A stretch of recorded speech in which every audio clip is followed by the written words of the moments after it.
शोभा, सुनैना और सावित्री, मैं तुम तीनों से बहुत प्रेम करता हूँ। तुम तीनों ने मुझे एक एक पुत्र देकर मुझे बहुत आनंदित किया है। बोलो, तुम्हें मुझसे क्या उपहार चाहिए? महाराज, क्या आप सच में हमें उपहार देना चाहते हैं? जी बिल्कुल बड़ी रानी। महाराज, मैं चाहती हूँ कि अगर आप मुझसे बहुत प्रेम करते हैं तो आप हमारे पुत्र को हर तरह की आजादी दें, उस पर किसी तरह का नियंत्रण न करें। पर महाराज, आपको अपना ये वादा याद रखना होगा। इसे कुछ दिनों बाद भूल मत जाइएगा। नहीं नहीं शोभा, मुझे अपना वादा हमेशा याद रहेगा। अगर मैं अपने वादे से भटकूं तो तुम मुझे वहां टोक भी सकती हो। यह भी अधिकार मैं तुम्हें देता हूं। सुनैना, आप भी अपनी इच्छा बताइए। मैं आपसे भी बहुत प्रसन्न हूं। महाराज, मैं आपसे क्या मांगूं? बस इतना ही चाहती हूँ कि मेरा पुत्र आजाद हो, उसे अपने फैसलों को लेने की स्वतंत्रता हो। चाहे वो किसी भी तरह का फैसला करे, उसमें वो पूरी तरह से स्वतंत्र हो। सावित्री, आपको हमसे क्या चाहिए महारानी? महाराज, मैंने शुरू से ही अपनी दोनों बड़ी बहनों की बातें मानी है, तो आज कैसे चूक सकती हूँ? मुझे आपसे यही वादा चाहिए कि आप मेरे पुत्र पर किसी तरह की रोक टोक नहीं लगाएंगे, उसे हर बात का निर्णय लेने की आजादी देंगे। उस पर मेरे अलावा किसी का भी नियंत्रण नहीं होगा। उसका जो भी निर्णय हो वो सर्वोपरि हो। अच्छा अच्छा, मैं समझ गया। तुम तीनों रानियां यही चाहती हो कि मैं अपने तीनों राजकुमारों पर किसी तरह की पाबंदियां ना लगाऊं। तुम अपनी ममता से उसे बिगाड़ना चाहती हो, है ना? महाराज, पुत्र तो आप ही का है। महारानी, राजकुमार की हर बात मुझे अच्छी नहीं लगती। ये दिन पर दिन जिद्दी होता जा रहा है। महाराज, मेरा एक ही तो पुत्र है, उस पर भी आप अपना नियंत्रण लगाते हैं। आपने वादा किया था कि आप किसी भी तरह की रोक टोक नहीं करेंगे उसके जीवन में। पर इसका मतलब ये थोड़ी ना है ये अपने बड़ों का आदर करना छोड़ दे और प्रजा की देखभाल ना करें। महाराज, अभी ये छोटे बच्चे हैं, ये प्रजा कैसे संभालेंगे? आप भी कैसी बातें करते हैं? अभी से आप इन पर नियंत्रण कर रहे हैं। अगर महारानी हम इसे आज नहीं सिखाएंगे तो ये कल प्रजा की इज्जत नहीं करेगा। बस बस महाराज, बहुत हो गया। आप जब से मेरे पुत्र के ऊपर चिल्ला रहे हैं, क्रोधित हो रहे हैं कि आपने वादा किया था कि आप किसी भी तरह का हस्तक्षेप नहीं करेंगे उसके जीवन में।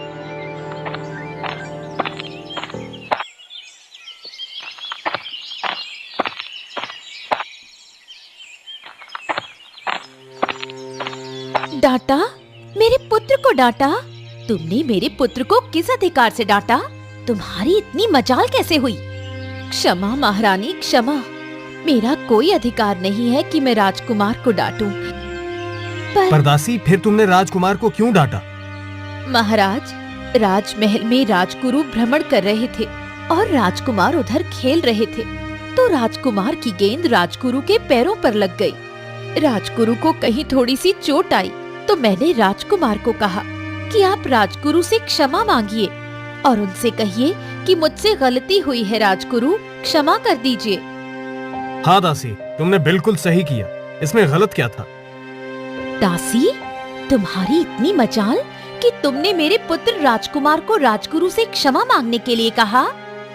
इसमें दासी ने गलत क्या किया सुनैना? मेरा पुत्र गलत नहीं हो सकता है।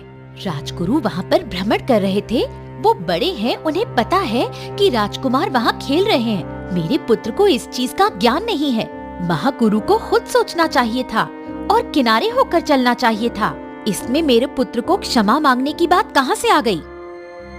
महारानी सुनैना, अगर राजकुमार राजगुरु से क्षमा मांग भी लेंगे तो क्या है? मेरा पुत्र किसी से क्षमा नहीं मांगेगा।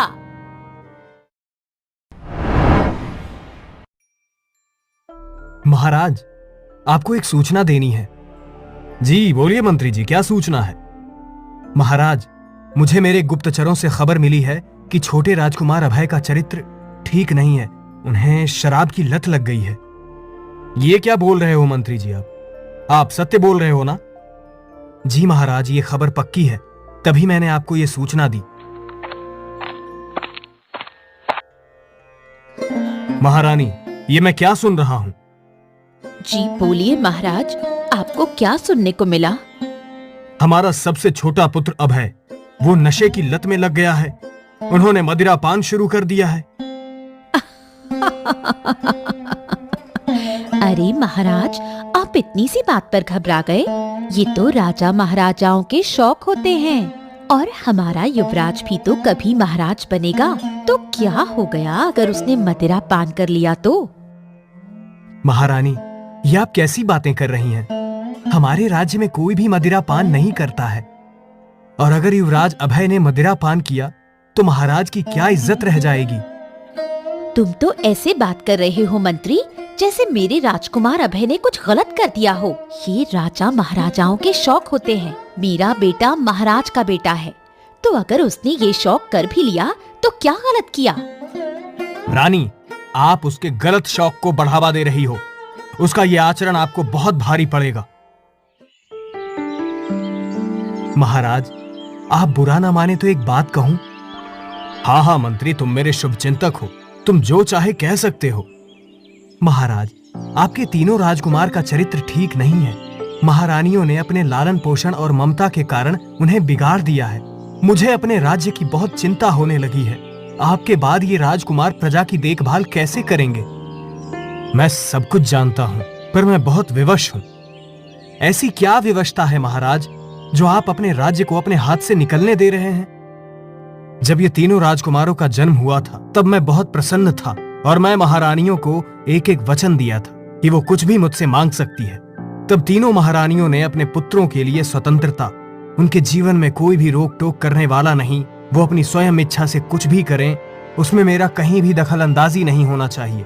इस तरह का वचन दिया था मैंने तीनों रानियों को। महाराज, आप इस तरह का वचन कैसे दे सकते हैं?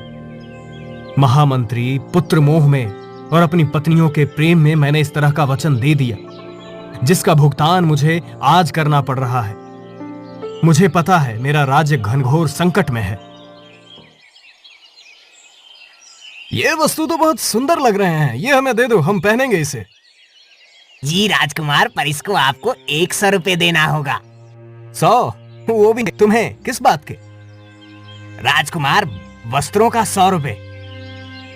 ये पूरा राज्य मेरे पिता का है, इसका मतलब है कि हमारा है, और हमारा जो है उसका पैसा हम क्यों देंगे? पर राजकुमार, ये जुतिया तो बहुत सुंदर लग रही है, हमारे नाप के निकाल कर दे दो। जी राजकुमार। 4-5 जोड़ी और भी ज्यादा दे देना, मुझे मेरे दोस्तों को देना है। जी राजकुमार। राजकुमार, राजकुमार! क्या हुआ? मुझे पीछे से आवाज क्यों लगा रहे हो? वो मेरी जूतियों के 400 रुपए हुए हैं। क्या तुम्हें पता भी है तुम किससे पैसे मांग रहे हो और क्यों मांग रहे हो? ये राज्य मेरे पिता का है, मतलब हमारा राज्य है, और हमारे राज्य में हम पैसा क्यों देंगे? जो भी इस राज्य में हो सब हमारा है।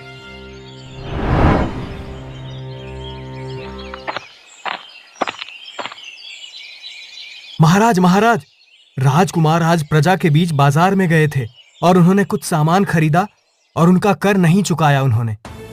मतलब? महाराज, उन्होंने कुछ सामान दुकान से खरीदा, उसका पैसा देकर नहीं आए, और उसके बदले ये बोलकर आए हैं ये राज्य तो मेरे पिता का है, महाराज का है, और महाराज का जो भी है वो सब कुछ हमारा है। ये राज्य हमारा है, और जो हमारा है उसमें किस बात का पैसा देना?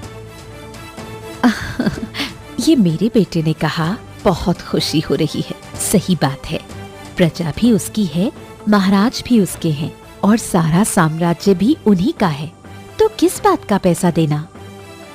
महारानी, ये बात बिल्कुल गलत है। इस बात के लिए आप बढ़ावा ना दें। बढ़ावा? किस बात का बढ़ावा? अरे तुम समझते क्यों नहीं हो? ये राज्य मेरे राजकुमारों का है। जब राजकुमारों का राज्य है तो किस बात का कर देकर आएंगे? ये तो उन दुकानदारों को खुद ही समझ लेना चाहिए। उन्हें शर्म आनी चाहिए कि राजकुमारों से पैसे मांगे। महाराज, राजकुमारों का व्यवहार प्रजा के लिए कष्टकारी हो रहा है। उनकी उद्दंडता का परिणाम भयंकर हो सकता है। मुझे ज्ञात है मंत्री, परंतु रानियां मुझे कोई निर्णय लेने नहीं देती। राजकुमार कोई गलत काम नहीं कर रहे। वो राज्य के उत्तराधिकारी हैं। प्रजा को झुकना सीखना चाहिए। हमारे पुत्रों को सही गलत पाठ पढ़ाने की आवश्यकता नहीं। वो जैसे हैं श्रेष्ठ हैं। महारानी, ये घमंड राज्य को गर्त में ले जाएगा। मंत्री, मैं विवश हूं।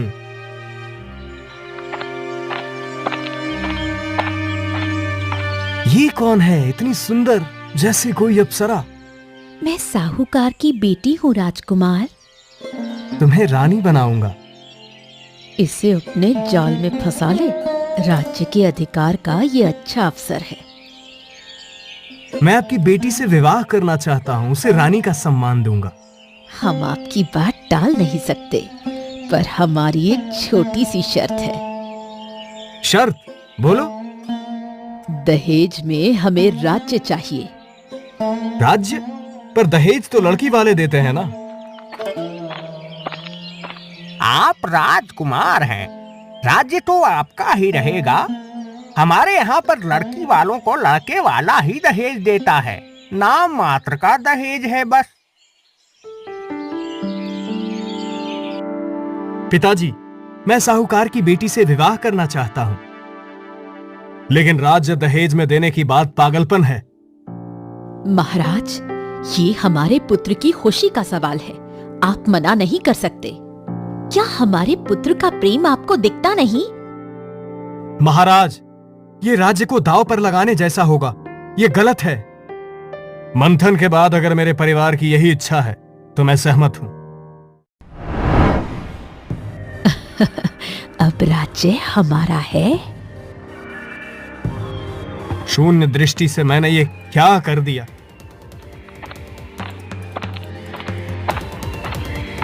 महाराज, साहूकार ने राज्य पर कब्जा करने के बाद प्रजा पर अत्याचार शुरू कर दिया है। उसने करों को दुगना कर दिया है और जो लोग कर चुका नहीं पाते उनकी जमीनें छीन ली। प्रजा की मुश्किलें बढ़ने लगी हैं। हमने तो सोचा था कि राजकुमार के विवाह से राज्य में खुशहाली आएगी, लेकिन अब हम और भी कष्ट में हैं। राजा ने हमारा साथ छोड़ दिया, अब कौन हमारी रक्षा करेगा?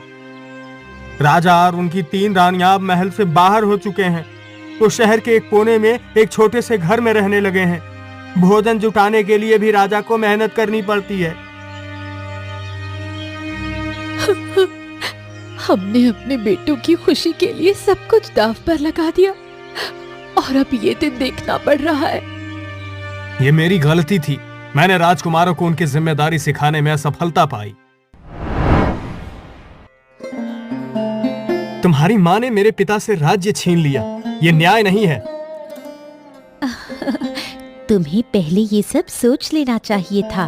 अब राज्य हमारा है और मैं यहाँ की रानी हूँ। महाराज, साहूकार और उसकी पत्नी ने आपको धोखा दिया है, लेकिन अगर आप साथ दें तो हम इस राज्य को वापस पा सकते हैं। मंत्री, मेरे पास अब कोई शक्ति नहीं है। प्रजा मुझ पर भरोसा क्यों करेगी? प्रजा आज भी आपको सम्मान देती है। अगर आप उनके सामने जाकर अपने किए की माफी मांगेंगे तो वो आपका साथ देंगे। हमने अपने स्वार्थ और घमंड में राज्य बर्बाद कर दिया। अब समय आ गया है कि हम अपनी गलती सुधारें। लेकिन अब हम क्या कर सकते हैं? राज्य पर साहूकार का कब्जा है।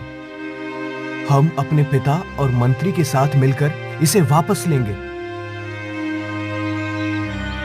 हम अपने असली राजा का समर्थन करेंगे। साहूकार ने हमें बहुत कष्ट दिए हैं। अब समय आ गया है कि उसे सजा मिले। ये राजा फिर से सिर उठा रहा है। इसे कुचलना होगा। हम उनके खिलाफ युद्ध करेंगे। अगर उन्होंने विद्रोह किया तो उनकी जान ले लेंगे। हम कब तक साहूकार के अत्याचार सहेंगे? राजा ने गलती की, लेकिन वो अब प्रायश्चित कर रहे हैं। अगर हम संगठित हो जाएं, तो साहूकार का अंत हो सकता है। हमें राजा का साथ देना चाहिए। आप सबके साहस की आवश्यकता है। साहूकार की सेना मजबूत है, लेकिन अगर हमारी एकजुटता बनी रहे तो हम जीत सकते हैं। हम अपने असली राजा के लिए लड़ेंगे। ये हमारी लड़ाई है। ये राजा और मंत्री हमारे खिलाफ षड्यंत्र कर रहे हैं। इन्हें रोकना होगा। हमारे पास सेना है, धन है, राजा के पास कुछ नहीं। वो हमारे सामने टिक नहीं पाएंगे। राजकुमार तो अब मेरी कठपुतली बन चुका है, उसे भी इस्तेमाल किया जा सकता है। पहले राजा और मंत्री को खत्म करो, उसके बाद राजकुमारों को भी। पूरा राज्य हमारा होगा। भाई, हमसे बहुत बड़ी गलती हो गई। हमने अपने पिता का राज्य बर्बाद कर दिया। सच है, साहूकार ने हमें धोखा दिया। अब हमें सब कुछ सही करना होगा। पर कैसे? हमारे पास न सेना है न समर्थन। पिता और मंत्री प्रजा को संगठित कर रहे हैं, हमें उनके साथ जाना चाहिए। लेकिन हमारी पत्नियां, वो हमें जाने देंगी? ये समय रिश्तों से ऊपर उठने का है। अगर वो रोकें तो हमें उन्हें छोड़ना होगा। राज्य का भविष्य दांव पर है। मंत्री, क्या प्रजा लड़ने के लिए तैयार है? जी महाराज, हमने 50 गांवों से 2000 से ज्यादा लोग तैयार कर लिए हैं। लेकिन साहूकार की सेना प्रशिक्षित है। हमें रणनीति बनानी होगी। हम उनके लालच का इस्तेमाल करेंगे। साहूकार की पत्नी धन के लिए कुछ भी कर सकती है। मैं उनके भीतर फूट डालने की कोशिश करूंगा। ये खतरनाक होगा, लेकिन हमारे पास और कोई रास्ता नहीं।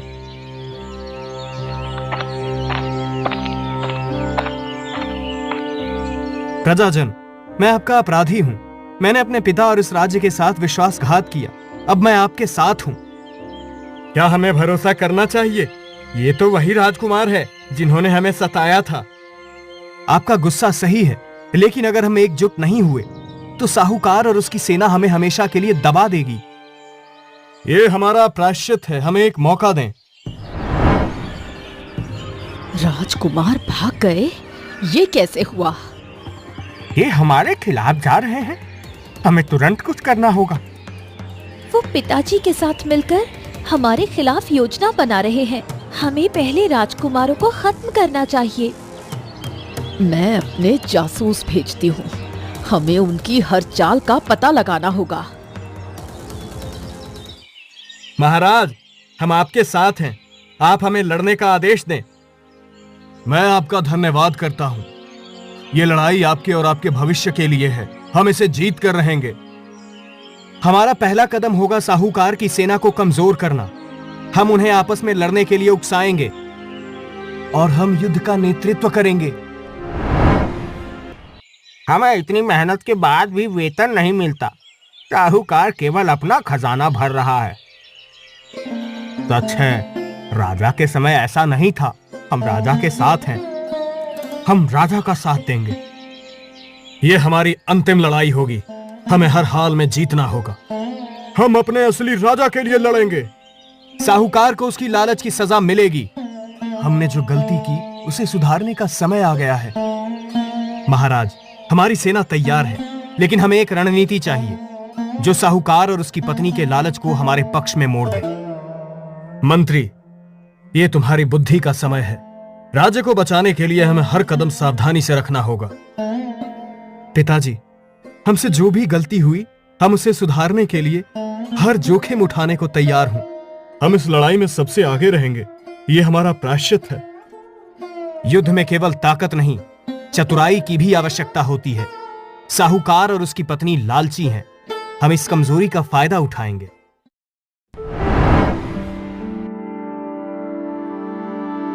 ये क्या है? मंत्री ने लिखा है कि वो राजा और प्रजा से नाराज है। वो हमारे पक्ष में आना चाहता है। क्या ये कोई चाल है? हो भी सकता है, लेकिन अगर मंत्री हमारे साथ आ गया तो राजा और राजकुमार कुछ नहीं कर पाएंगे। हमें उसे बुलाना चाहिए। राजा के पास कुछ नहीं बचा है। मैं उसकी नीतियों से नाराज हूं। अगर आप मुझे अपनी सेना का नेतृत्व दें तो मैं राजा को हमेशा के लिए खत्म कर सकता हूं। हमें तुम पर भरोसा कैसे हो? आपके पास सेना है और मेरे पास राजा की कमजोरियां। ये गठजोड़ हमारे लिए जीत सुनिश्चित करेगा। मंत्री ने बताया है कि साहूकार की सेना में कमजोरियां कहां हैं। हमें उनकी कमजोरियों पर वार करना होगा। हम साहूकार की सेना को भ्रमित करेंगे और इसी बीच पिताजी, आप प्रजा को हमारी जीत का संदेश देंगे। हम मंत्री के नेतृत्व में लड़ेंगे। आगे बढ़ो और साहूकार के खिलाफ लड़ाई शुरू करो। ये क्या हो रहा है? हमारी सेना पीछे क्यों हट रही है? तुम्हारे लालच का अंत अब आ गया है साहूकार। साहूकार, तुम्हारे लालच ने इस राज्य को बर्बाद कर दिया। अब तुम्हें इसके लिए सजा मिलेगी। मुझे माफ कर दो महाराज, ये मेरी पत्नी का षड्यंत्र था। नहीं, ये सब तुम्हारा लालच था। जो लोग राज्य के हित के बजाय अपने स्वार्थ के बारे में सोचते हैं, उनका यही अंजाम होता है। तुम लोगों ने अपने घमंड और लालच के कारण ये राज्य खो दिया था। अब समझ में आया कि प्रजा की सेवा और राज्य के प्रति जिम्मेदारी क्या होती है।